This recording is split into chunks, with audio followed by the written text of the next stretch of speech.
Okay, so I'm going to talk today about a handful of recent projects that I've worked on in the area called random walk in a group. I do about half of my research in this area.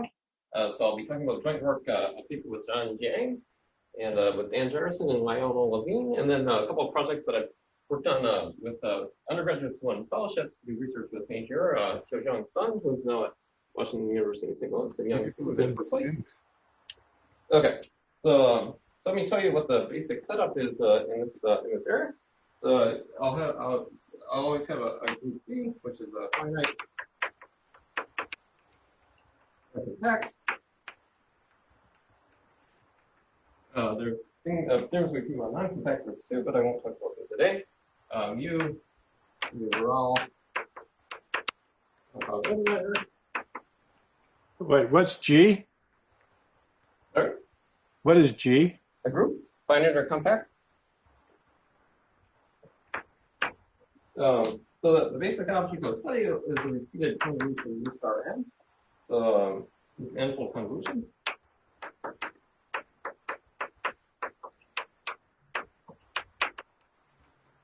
So just to remind you, if you integrate over G after the n, this is called the integral.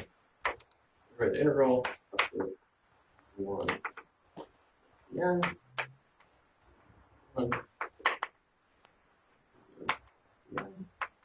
Well, it's an easy generalization of simple random walks, say in C2.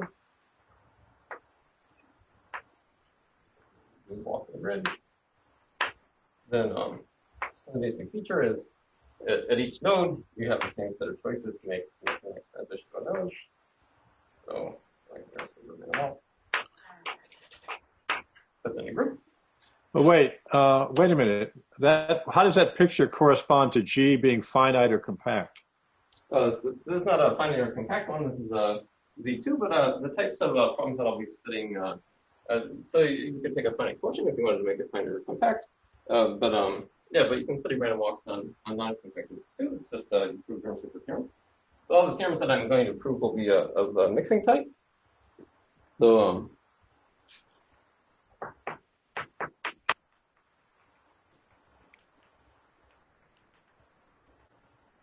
So given the setup, I should say that I make some assumptions for my measure. So the support Q, G, and I guess aperiodic.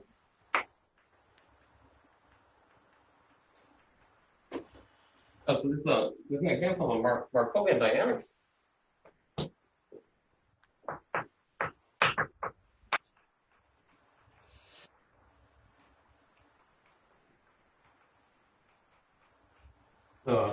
By which I mean that the transition at a given state doesn't depend on the history of the random walk to that point in time, and the stationary measure will always be uniform in the group. Hey, Bob, how do you, this formula for convolution tells me nothing about something that's dynamical or something moving. So what's the picture you have in your mind? Well, you could imagine it's similar to simple random walk, in which I'm at a given state in the group, and I update by multiplying on the left or right by a group element from the chosen from the measure. Well, you use the phrase simple random walk. Suppose I don't know what that means. Tell me what it means. It's a little bit like Brownian motion, like you have a dust particle floating around the room. How about this? I know what a random walk is, but why are you writing down these convolutions? How do you connect the convolution to the random walk? That's why I asked the question. I figured some of us might not know. maybe. No, it's easy, but just give us the hint, But why is it convolution? I know what a random walk. No. What is random walk? It's like, what is it? Well, it's like Brownian. Given the measure, what do you do? It's like Brownian motion. No, but I don't know Brownian motion. I'm a number theorist. The talk, I guess, but say you know Brownian motion because you. No, this is a I know colloquium. Brownian motion. I still don't know what you mean. Yeah, I guess I may need you to assume you know a couple things for the sake of the speaker. Well, wait a minute.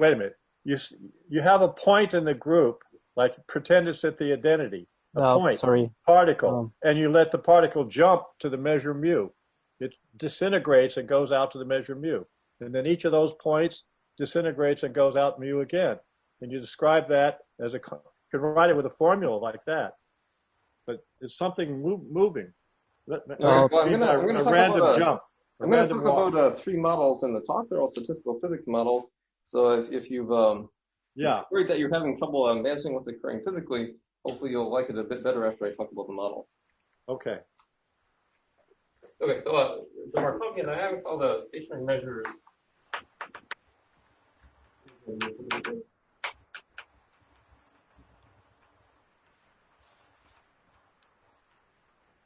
And then let's define something I call the mixing time, which is the least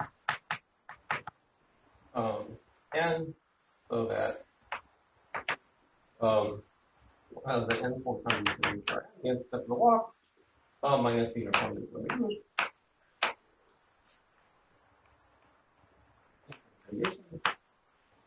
Is less than, say, some constant. So just recall to the full variation between the measures is received original sets.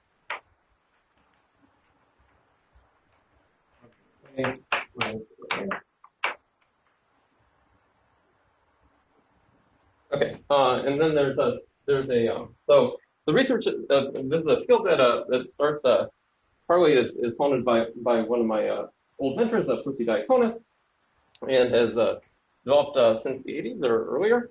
And one of the key phenomena that people study in this area is something called the cutoff phenomenon.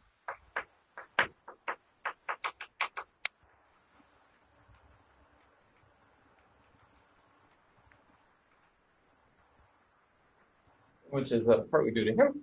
So given a sequence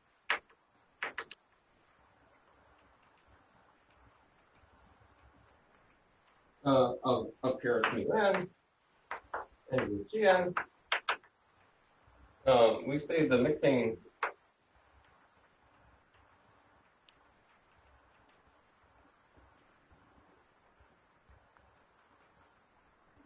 has a cutoff phenomenon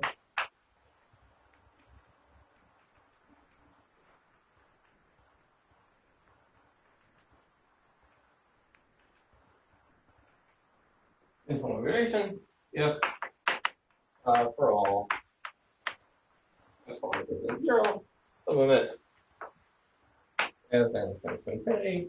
So you look at these involved 1 minus epsilon times 2x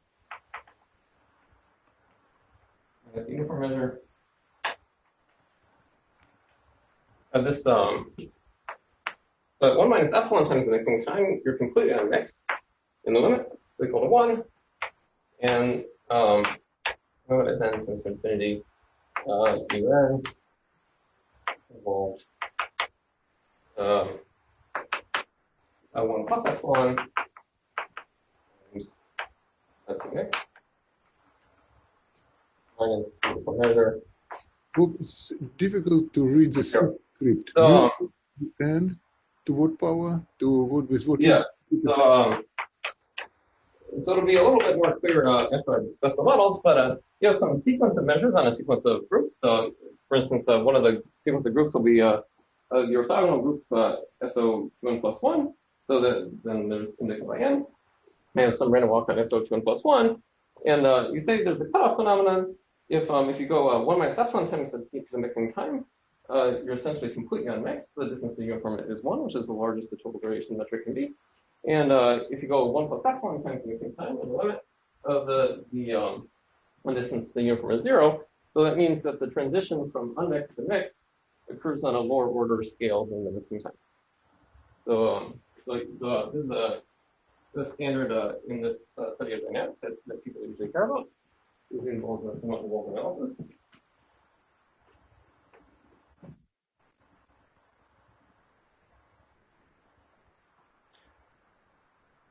So, Bob, could you read again this formula? So, what is this superscript mu n? I cannot see. Oh. Let's make a remark. Right.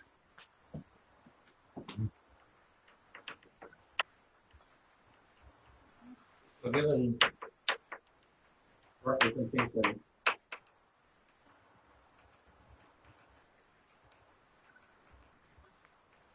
Rho MG, MGL, MP. Now you can study the Fourier transform.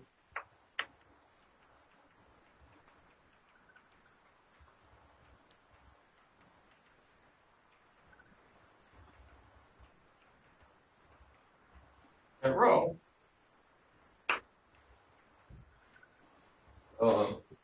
you have this rho, holding it rho for D, rho of X, rho X. That generalizes the Fourier transform in an abelian group to be non-abelian setting. And then this satisfies the convolution. For the rho is the power. So there's a way of breaking down the spectrum of the transition. Oh, excuse me, Bob. Yep. Can you say what cutoff phenomenon means in words?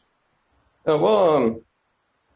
So maybe I'll just give an example. Also, one of the well-known results in this area is that if you do a riffle shuffle of a deck of 52 cards, then it takes roughly 7 shuffles of the deck in order to mix the cards completely in the mixed group S52. And if you take pure, so say if you take only 5 shuffles, the deck is essentially completely unmixed. It'll have an obvious statistical bias. And so there's sort of a very rapid transition from unmixed to mixed in a couple of shuffles. Okay, thank you.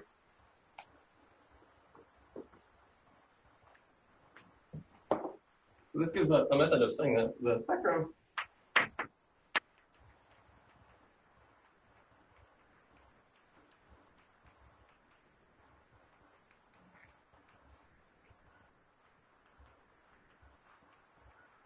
Representation theory. And so a couple of the results I'll talk about use this method, but then there's been sort of a pipe dream that you'll be able to study all random walks on a group by just studying the representation theory of the group. But the last example I'll talk about, this sort of approach is not very effective, and more probabilistic techniques are useful.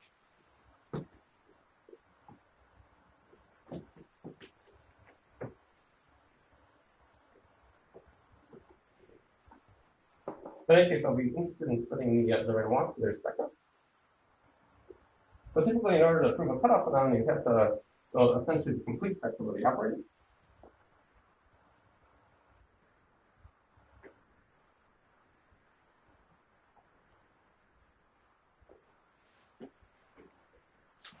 Okay.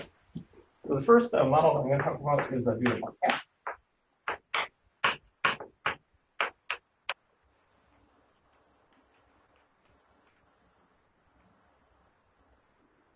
So let E1, E2, up to the end, be the velocities of any moving particles.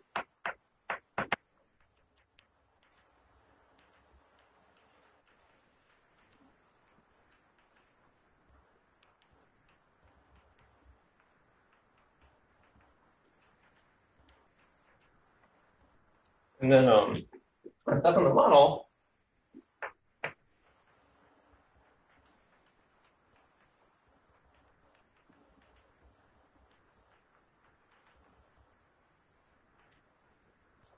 you do two things. So you choose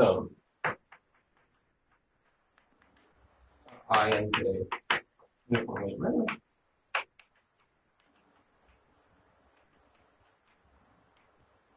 Unit and multi at random.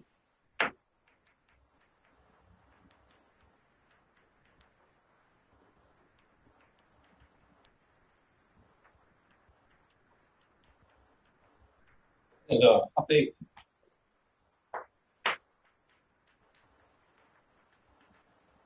the VI is you do a rotation, cosine theta VI minus sine theta J, and DJ prime equal to sine theta VI plus cosine theta There's a random walk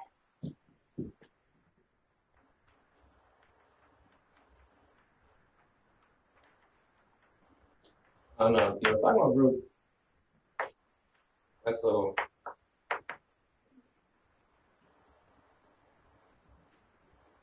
it's generated by rotations in the coordinate hyperpoint.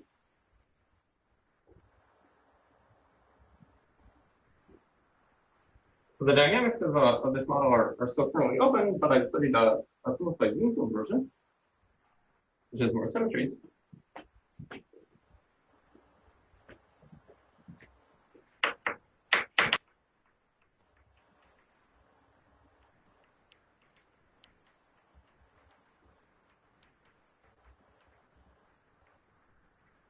So instead of picking a coordinate hyperplane, in the neutral version, I'll choose a two-form or a two-plane of the wedge W uniformly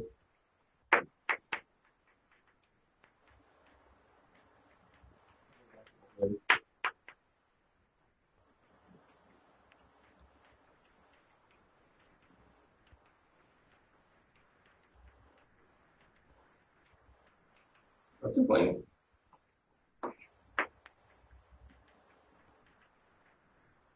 And then I'll choose an angle theta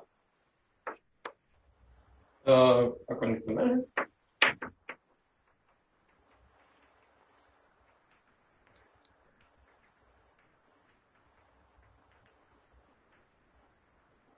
And rotate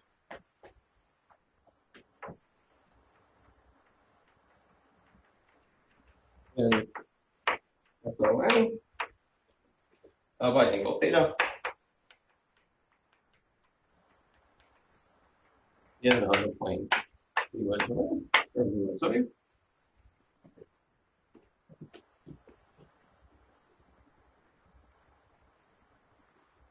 Bob, Yep. Why is it called mean field version? Well, it's a somewhat yeah. So I'm taking an average of the dynamics. So instead of rotating in the coordinate hyperplane, I average over the full Brezmanian by introducing some extra symmetry.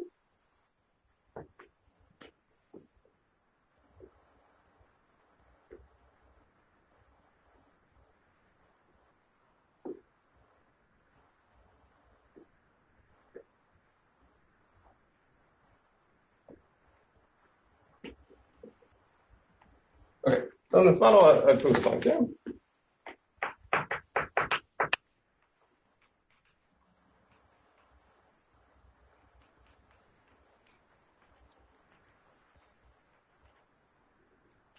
I'll define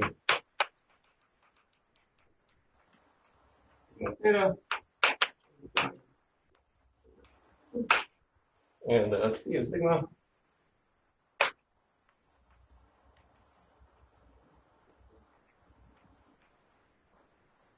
Integral.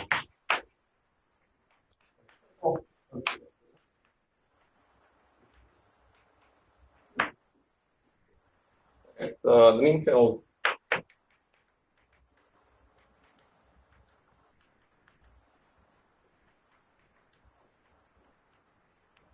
X model. The cutoff phenomenon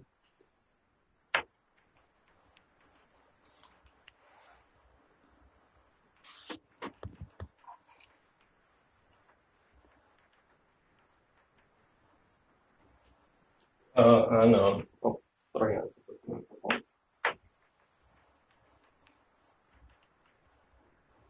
Cutoff phenomenon and again.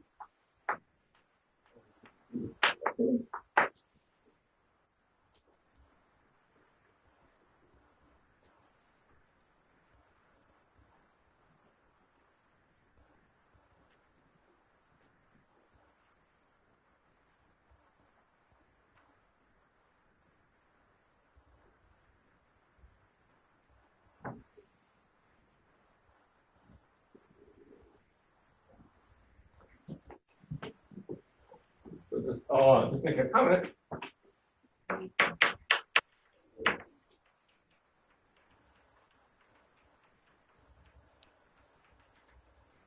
Wait, Bob. Bob, why do you write it this way? Since there's only one sigma you've written there, right? Or is there a parameter there? I can't read it. Because then it's just a number. That's a certain number on the bottom. So the mixing time on SO20 plus 1 is of order n log n over 2 C of sigma. But that's the number, right? This is a number here. But it's a specific number. What number is it? Oh, it depends on this distribution. So you can write down an exact number. If you take, for instance, the uniform measure on the torus, then you can write down an exact number. It'll be a half or something. Okay. And so this means after doing this n log n times, you have the cutoff? Yeah, that's right. Divided by that number. Okay. Yeah, that's right. So to give you some ideas in the proof, the mean field version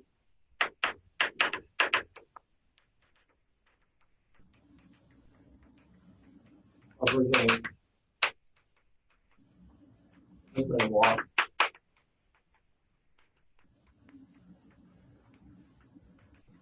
is conjugation invariant.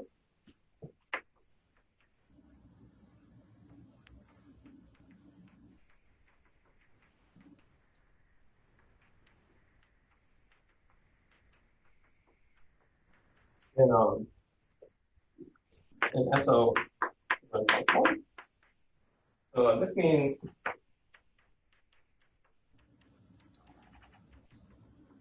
that all the representations are diagonal.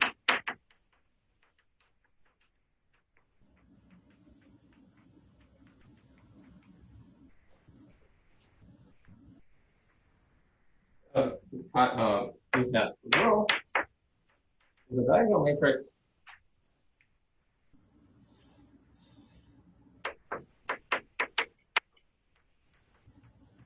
In determined just in terms of its character.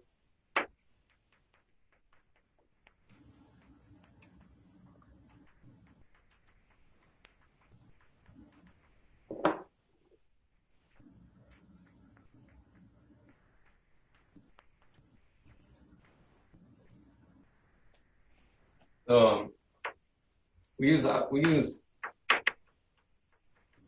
oscillatory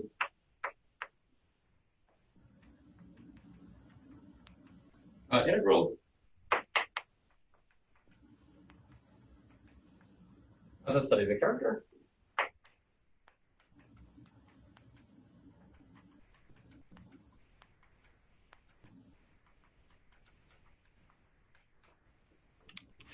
So these sort of character ratios play an important role in various combinatorial problems on finite groups or compact groups. And so we have some integral representation of the character for the orthogonal group. And we use a sort of an oscillatory integral saddle point method to give strong bounds on the character ratios. So then we estimate the mixing in L2. Okay, so that's the first model.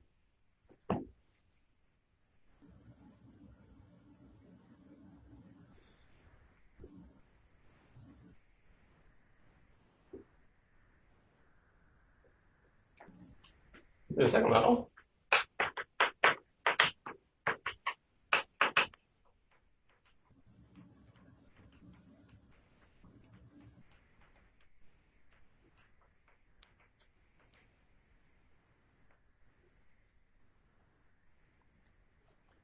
So I'm going to study the model Brook on a torus.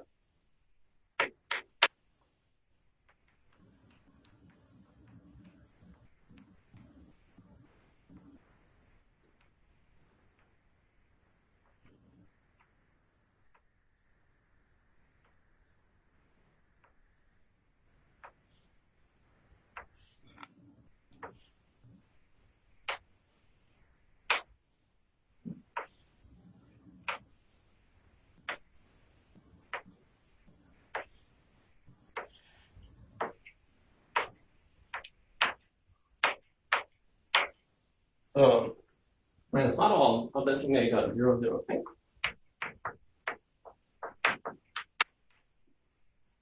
The setup for so the graph and zero state is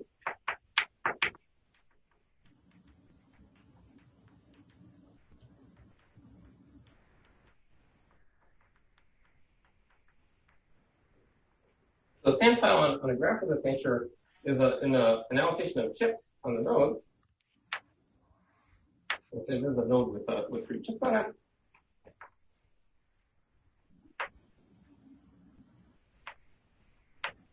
One with 2. Okay, so the sample sandpile. So the sandpile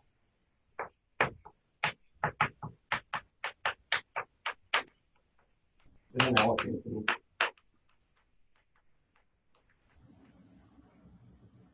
of chips nodes.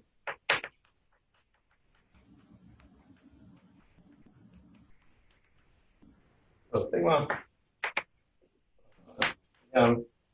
as the sink to the negative number.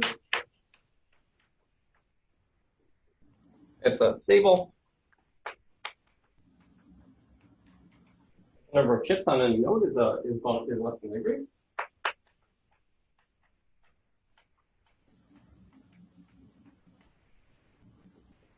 If sigma v is greater than 3 for some v. This is a definition. Sorry? This is a definition. Yeah. Okay. So if sigma v is greater than 3 for some v, v can topple. Passing a node, check the neighboring node.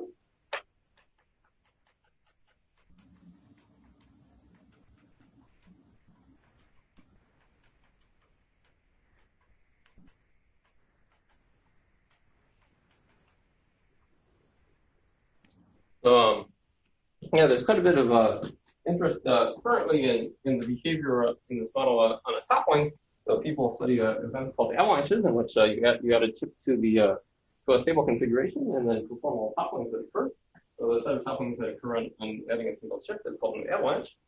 That's something people are currently interested in.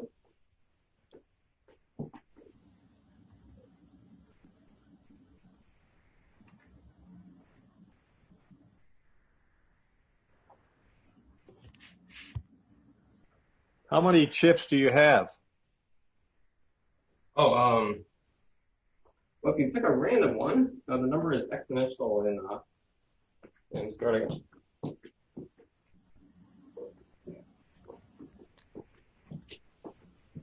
So just to recall some notation, I'll write G as the graphical Gaussian.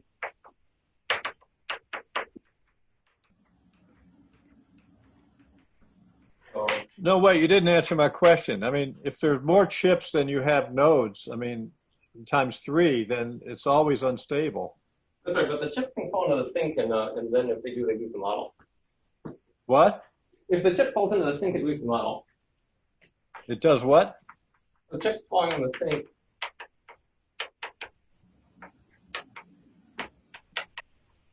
Lose the model.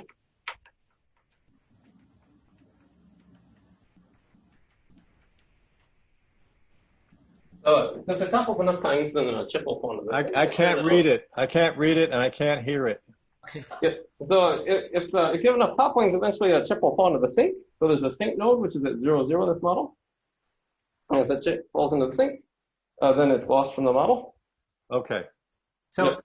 Dennis, let me say this. So we are not asking whether there is a stable configuration. So if there is an unstable configuration, it involves every unit of time, randomly one of the unstable piles can topple, and then you get a new configuration. Yes.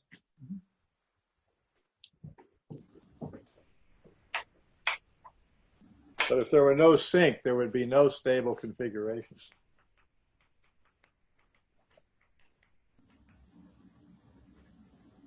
So I'll need the Laplacian, and it's called the reduced Laplacian, which is Laplacian. So this is you can look at V as the Gaussian is a V by the matrix. And delta prime is the reduced Gaussian.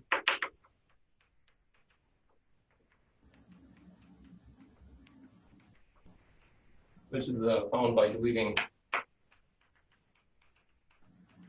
all in column.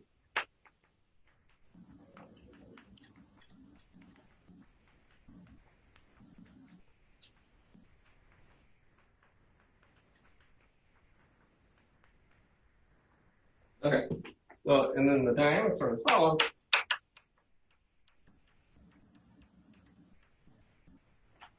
So at a given step,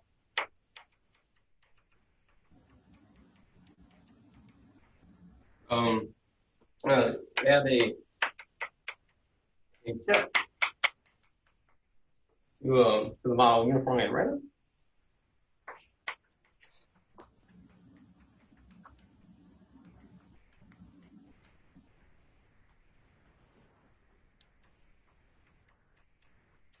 Perform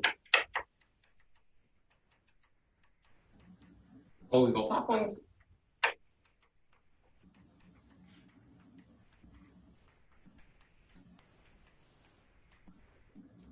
Until the model stabilizes.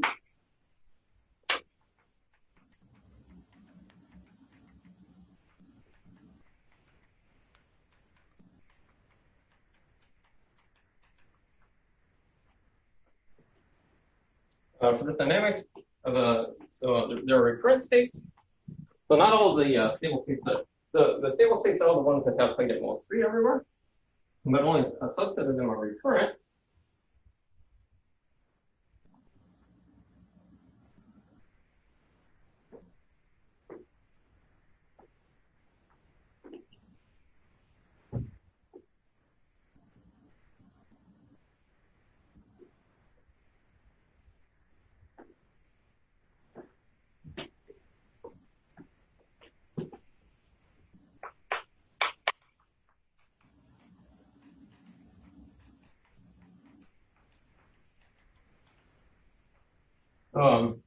These are all states.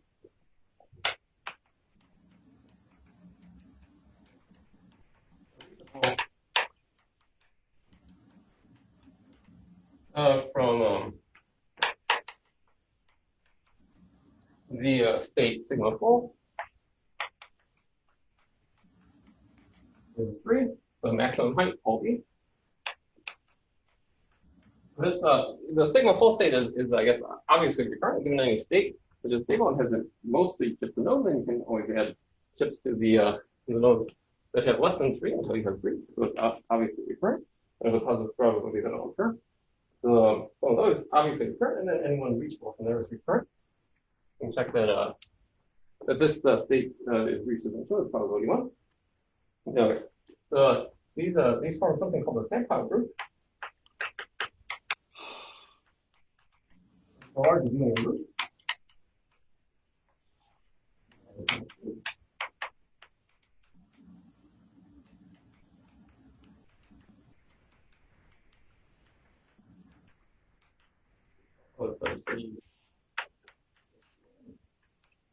We can show that it's equal to Z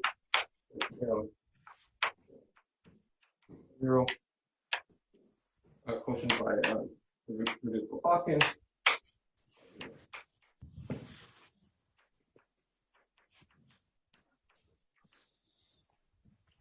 Okay, so the driving measure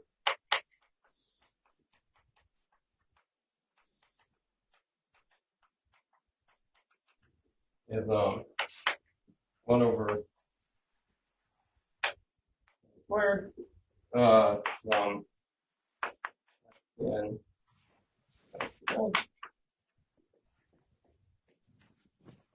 select and a basic vector.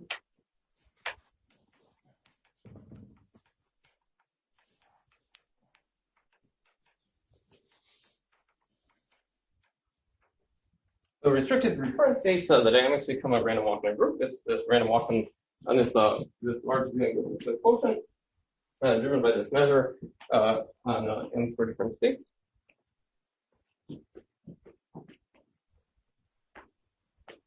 Why have you used the word group? Oh, why group? Yeah. Recurrent states. You're saying you can show that this, these sandpiles have an abelian group structure. So it's pointwise function addition, a model of this quotient. Okay.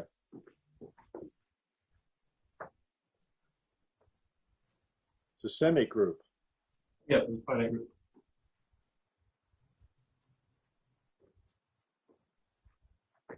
Sandpile semi-group.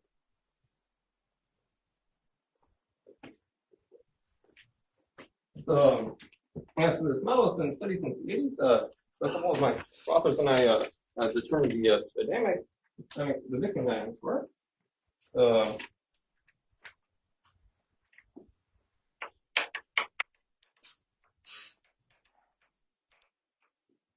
and do myself and Jeroson Naveen. So there's constant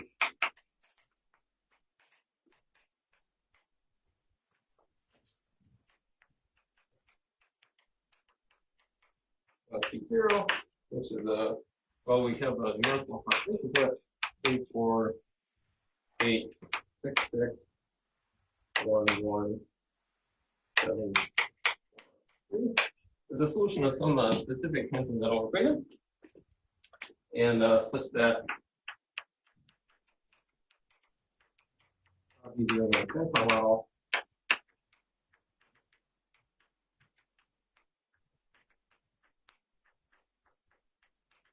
Okay. On torus, yeah, has cutoff phenomenon.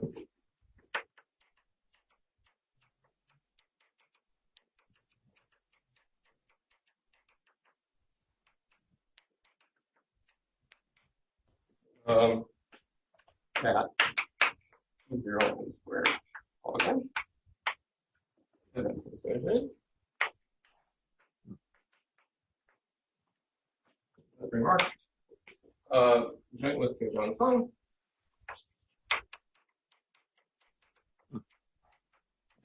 So the two papers, one in I guess FCOM. So there's a computer search involved, and then there's a paper in Annals of Probability. We have we extend this result to arbitrary upplane space-time.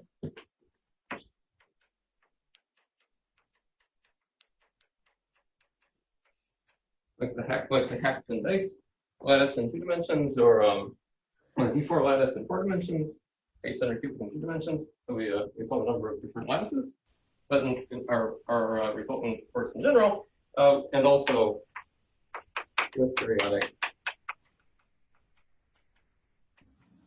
or open boundary condition.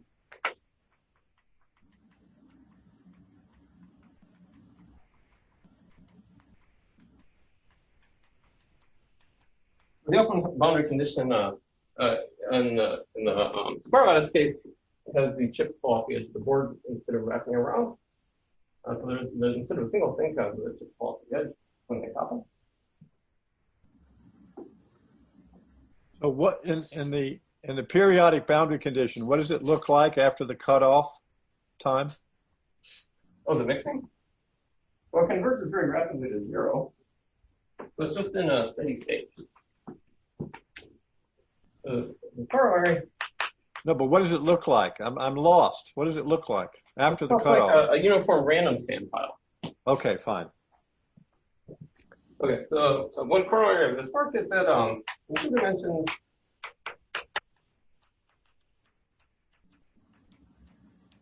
of the asymptotic, the mixing time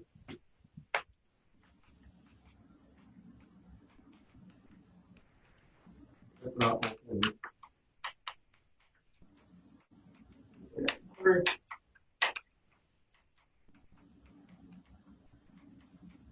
is the same.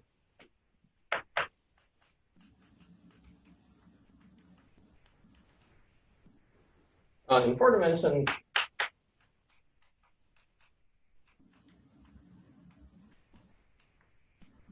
the open boundary condition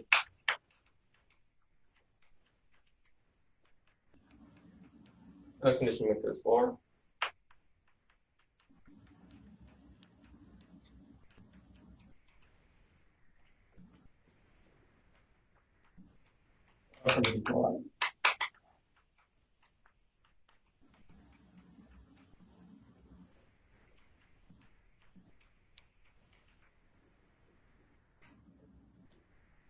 Well, this second kind is essentially governed by the spectral gap of the transition operator.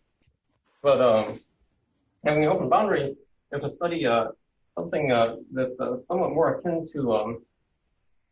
We have to study an eigenvalue that's a little bit more. The boundary plays a role in determining the eigenvalue. So the dimension of the boundary.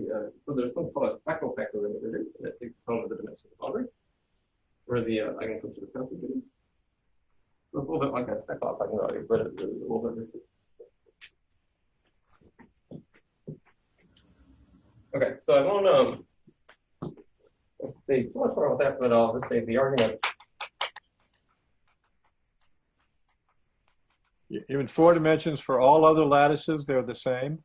So I haven't, we didn't give further examples in 4 dimensions.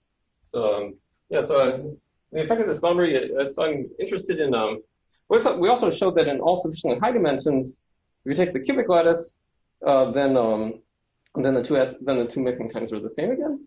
So it seems to be just an intermediate dimensional phenomenon, but that's still somewhat open. It's a pin down the exact phenomenon.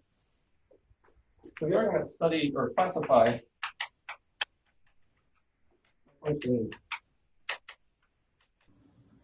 which are harmonic module 1.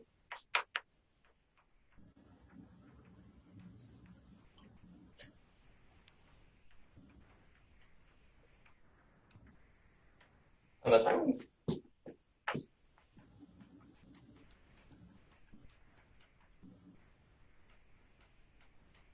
So the graphical Gaussian graph is integer valued.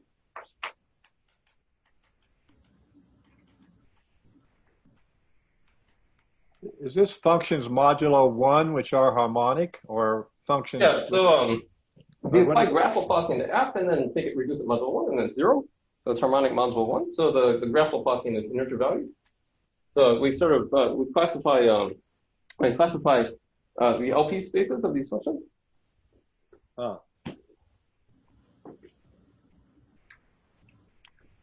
Okay, so then we use techniques from exponential sums like Van der Purpose inequality. So there's a theory of functions, theory of things modulo 1. Okay, so I'll just briefly discuss the 15th level.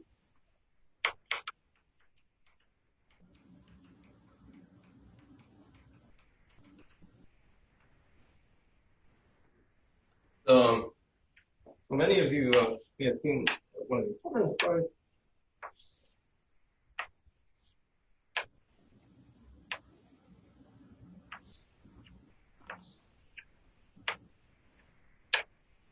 So it's a tiled puzzle. I'll consider ones that have a periodic boundary, although you can consider a boundary condition, and then there are number of tiles.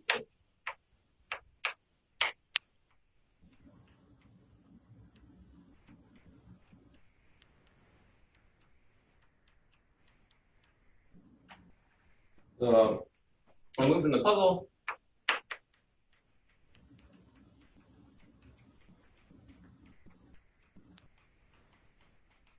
Slides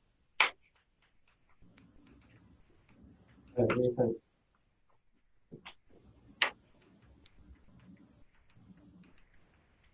number tile.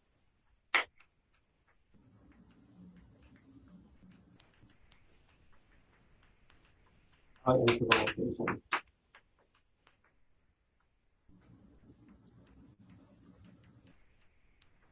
the missing tile.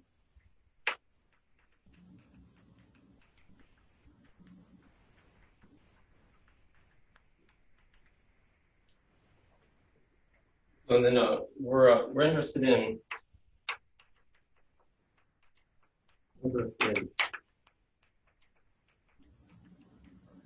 in randomizing the puzzle over random moves.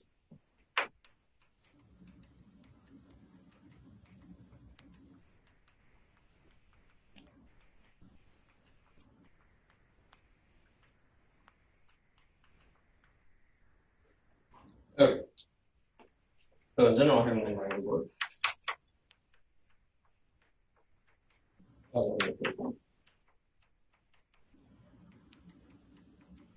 So we'll view this as a random walk on a permutation type group.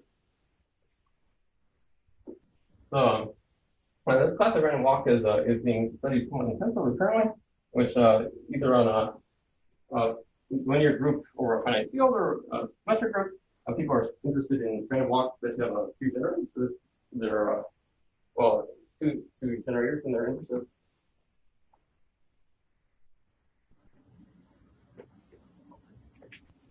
The states. I'll describe it all. So again, as a torus, this is the location of the empty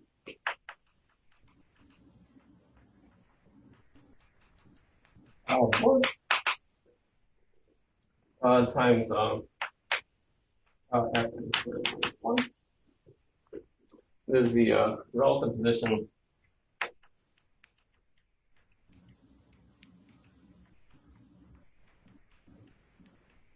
of the remaining tiles.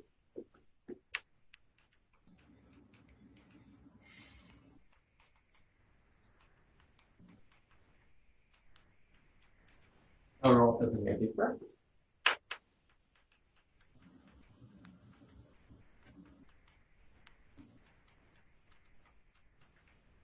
So there are 4 moves. And there's a right,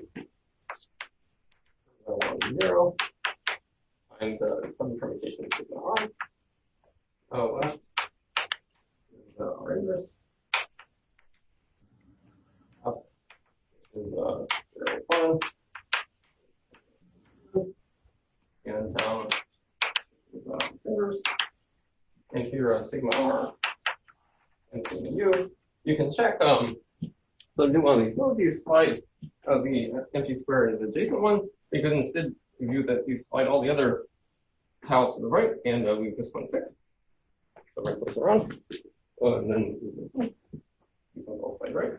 So it's you can check that these are they're n -1 cycles. Oh, sorry, n-1 n cycles.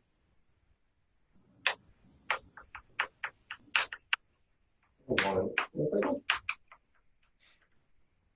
And group G10 is so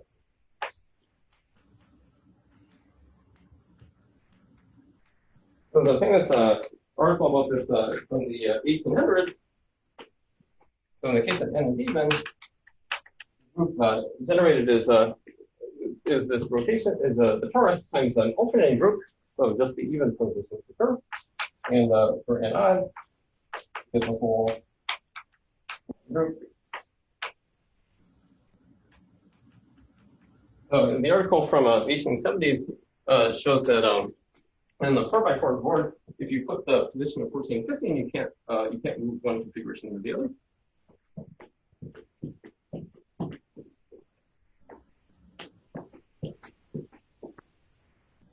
There's a recent number file video about it.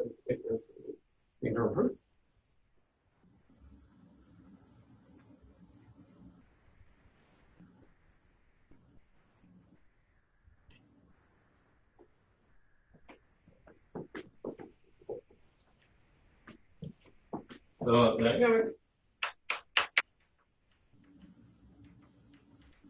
is random walk.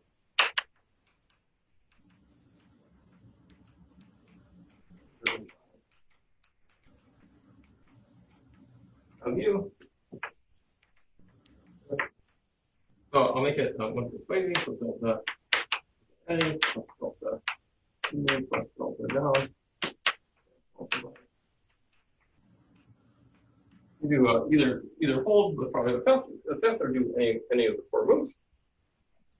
So hold above the zero.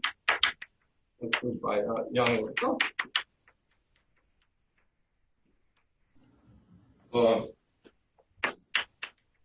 I'll add F. And for the rest of the numbers. And then when in -1 puzzle under and so think of F as some go function, random moves.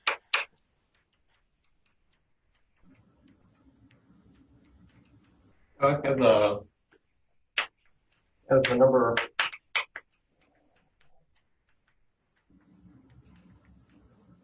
of pieces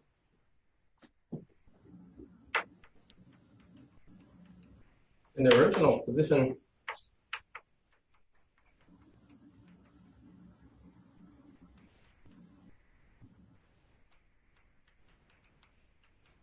converging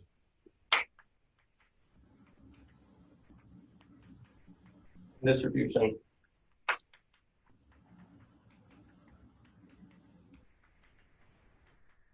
to Poisson 1.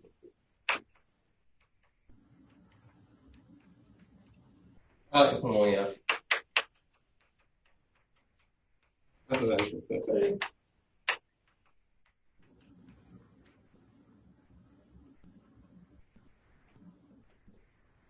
Okay, so one of the standard facts known about the symmetric group is that if you look at the number of fixed points of a random permutation, as the size of the symmetric group tends to infinity, the number of fixed points tends to Poisson 1 distribution. Let's remind you that the Poisson 1 distribution is the distribution of rare events. So if you have n events, each are probability independent events, each are probability 1 over n, then the number that you expect to occur, or the distribution of events occurring is the Poisson 1. So typically a constant number of events occur. Hey, Bob, can you explain the theorem? Because after the word under something something random moves, I have no idea what that means. Okay, so yeah, you have this large board. So you have this growing size board, and you do n to the 4th f of n. So say 1,000 n to the 4th moves on it, and you ask how many of the pieces are in their original position after doing that number of moves. And if the number of moves tends to infinity compared to n to the 4th, then the number of pieces in the original position tends to a Poisson 1 distribution. You have some distribution of pieces, and you're asking how many fixed points there are on the board. That's one of the standard statistics on permutation. So, for instance, this statistic is used by Diaconis, and he has a classic paper on random walking in the symmetric group under random transposition. So pick a random transposition and exchange the 2 positions. So there's a standard statistic that he uses to check whether the distribution is mixed or not. There's the number of fixed points. So it converges to what? What's in the last line? I can't read that. O of what?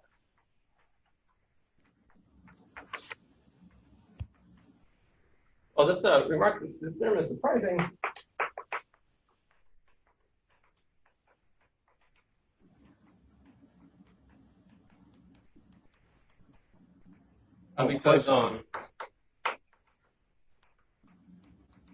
Because the board is. Oh, I see. Poisson. Thank you.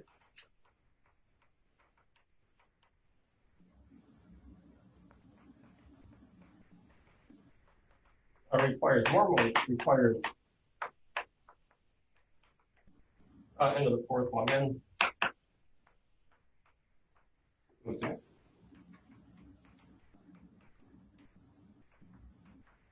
So yeah. So if you take a representation theoretic perspective, studying the distribution of the number of fixed points amounts to studying the low-dimensional representations of the symmetric group. So mixing is a low-dimensional representation. So what this theorem ends up saying is that the mixing behavior of this random walk is not governed by the low-dimensional representation; it's governed by the higher dimensional ones. So I think, yeah. So that kind of says that I think, as far as I'm aware, this is the first theorem proved in the literature which demonstrates that the mixing isn't controlled always by the low-dimensional representations.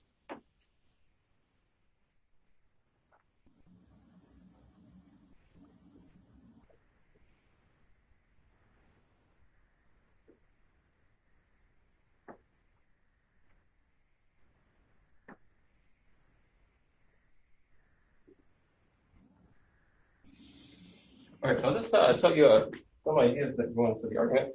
I'm really out of time. Maybe I won't. Yeah, I'll just say a few words about it. So I use in the proof.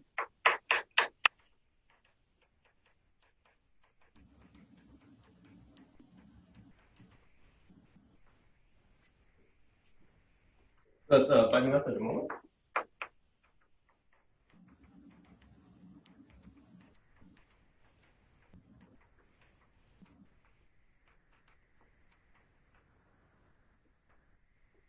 So the kth moment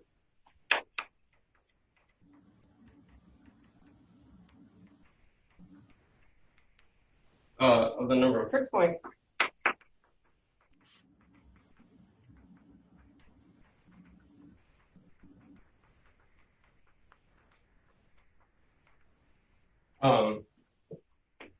reduces subtracting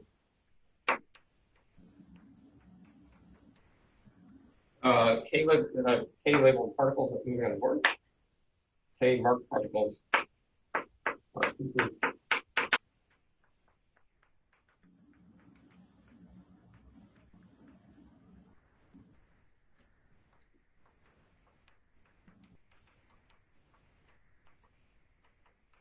so this is that's cool.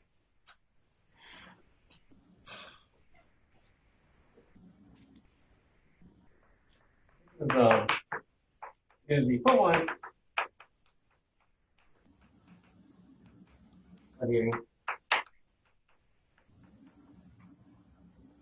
mixing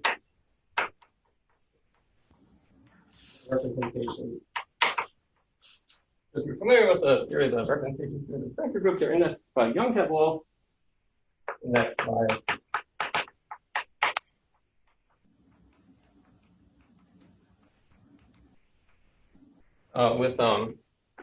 with just a bounded part like so size K, and then these K and transpose. Okay, great. Transpose minus 1.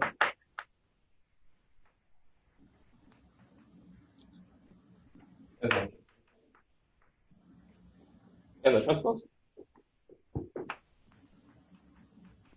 Those are the most dimensional representations.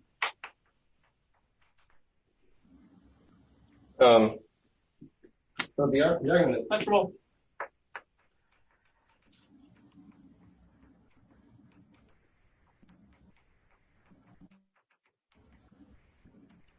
And this is called comparison. So this is the Fisher or principles limits applied to the verified form of the transition code.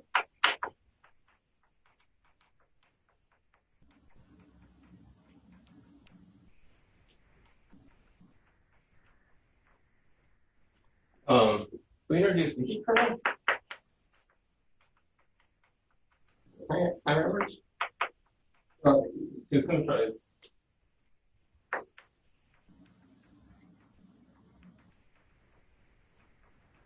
we study a symmetrized random walk in which the pieces can overlap their position. The heat kernel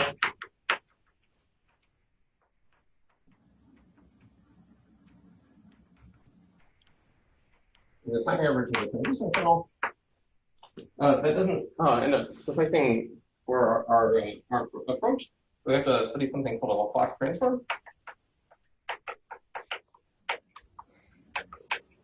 which is a bit, the heat kernel is too focused for our argument, so we sort of smooth out the heat kernel.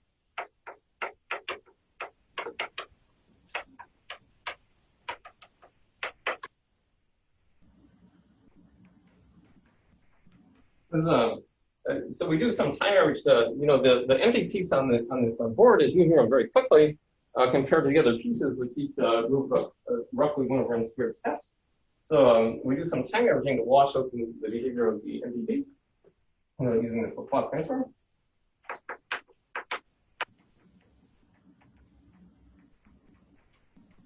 And then we use a geometric argument, so we'll go in there.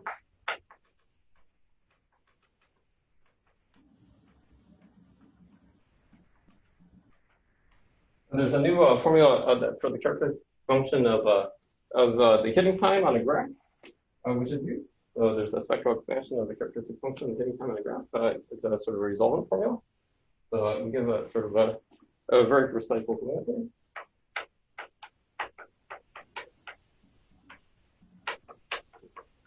That gives you sort of a rough idea of the type of techniques using the area. Well, I'll stop there and take any questions. I'm already over time. So.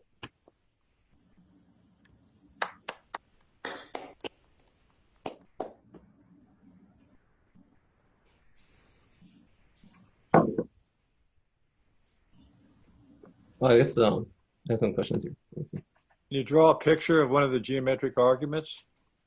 Well, it says, yeah, I can describe. So say I'm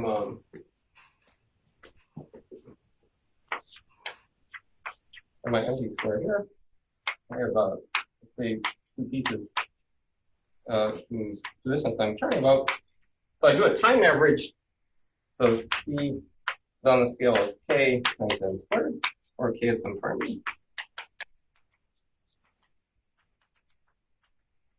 As you can check, that's roughly the amount of time for the empty piece to move around and wrap around the board once. This is an n by n board.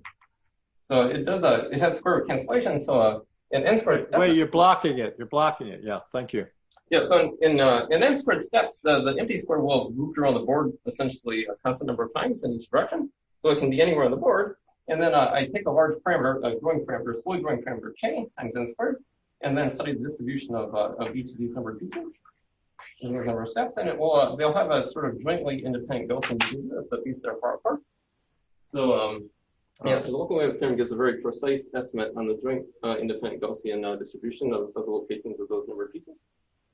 So that's that gives you sort of a geometric understanding of the rotation, and then you can pass from the geometric understanding to the spectrum. So this would be hard to do in dimension 3, much harder, right? It's a little bit harder, I guess. Well, some of the difficulties go away. So that, for instance, we use a Green's function estimate to control everything. And the Green's function is a little bit easier to control in dimension 3. But that's roughly the same way.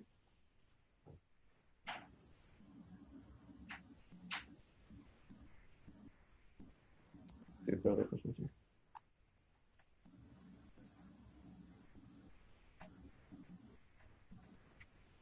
Any other questions? I forgot what the theorem said already. Oh, that n squared f of n Poisson distribution. Is that what we're? N to the 4th f of n. So if the number of steps grows compared to n to the 4th, then the number of fixed points converges to Poisson 1.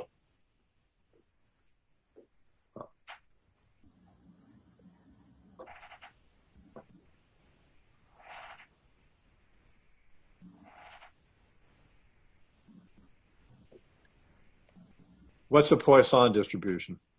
Well, it's a distribution of rare events. So if you have, say there,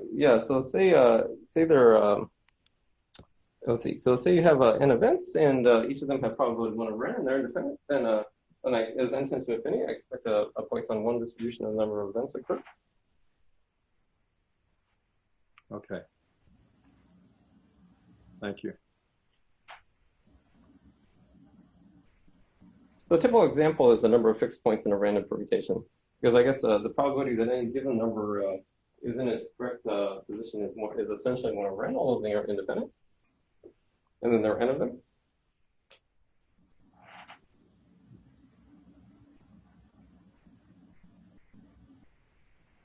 What is the cycle structure of a random permutation? Oh, yeah, there are ways of studying it. If you ask for, it's somewhat related to the distribution of smooth numbers or the prime factorization of a random number. So there's something, so if you ask for the probability that permutation doesn't have any long cycles, there's something called the Dickman function, which governs the chance that there's not a long cycle. So it's say at epsilon, so on Sn, the chance that there's no cycle of length longer than epsilon n is governed by something called the Dickman function. Yeah. There's maybe one more model that people study in that direction called stick breaking.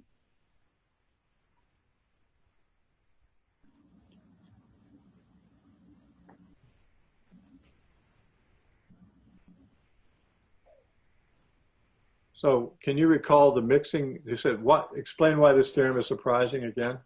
Oh, well, the mixing isn't covered by the low-dimensional representation.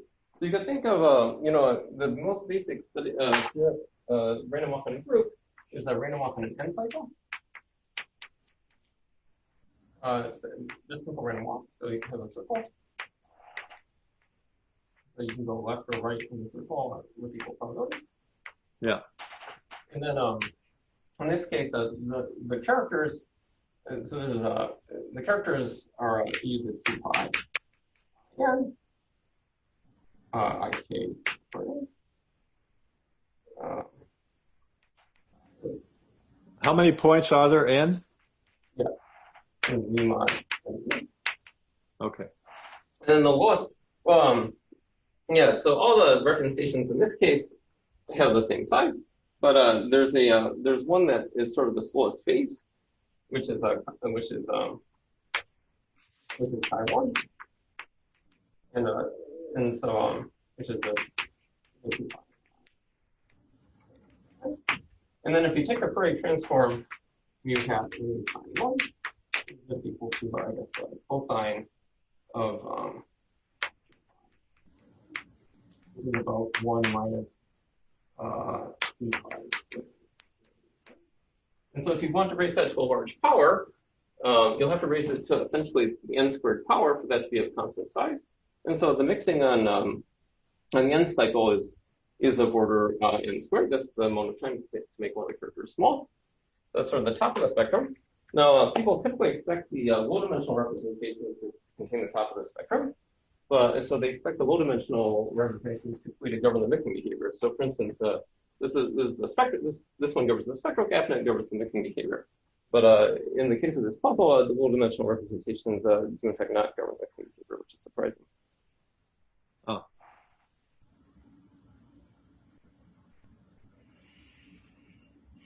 Well, but your argument used the higher ones, but this doesn't prove they're necessary. No, it shows that the low-dimensional ones, in fact, mix at a lower order time than the mixing time of the whole puzzle.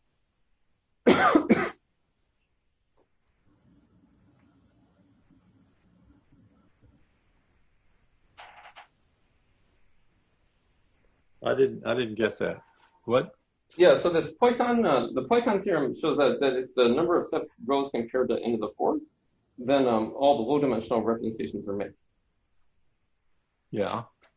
But the whole puzzle mixes in time n to the fourth log n. Uh-huh. So yeah, so the representation theory doesn't seem to describe the puzzle as well as the different perspective.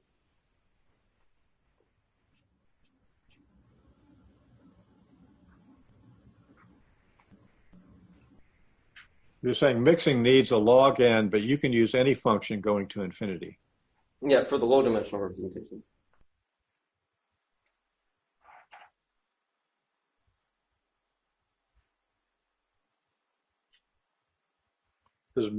How is mixing related to this property that you're proving about the fixed points having a Poisson distribution? Having the fixed points mixed is essentially the same as all the low-dimensional representations are mixed. So these ones with the bounded size part in the tableau, the part with the bounded size part, other than, there's the long arm, and there's the rest. So if the rest is bounded, then those are the representations you need in order to prove Poisson 1. Yeah.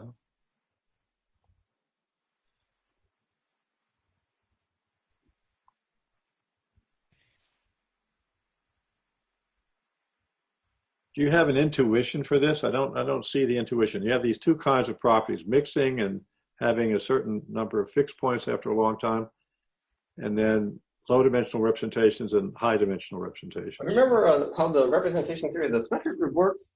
I guess there's the character, there's the sign or the trivial representation. Those are one-dimensional ones. But the next one is the permutation representation, and essentially follows the location of a single moving piece in the permutation. It follows where if I'm mapped to J, and then it's symmetric square, alternating square follow two moving pieces, and so low dimensional representations follow a bounded number of digits moving around in the permutation.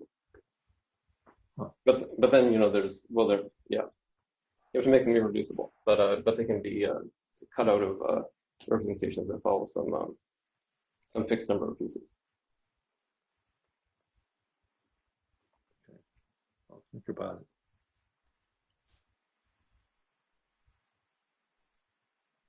I have no more questions. Okay. Well, thanks everyone for coming to the talk. Okay. Well, do we applaud again? Okay.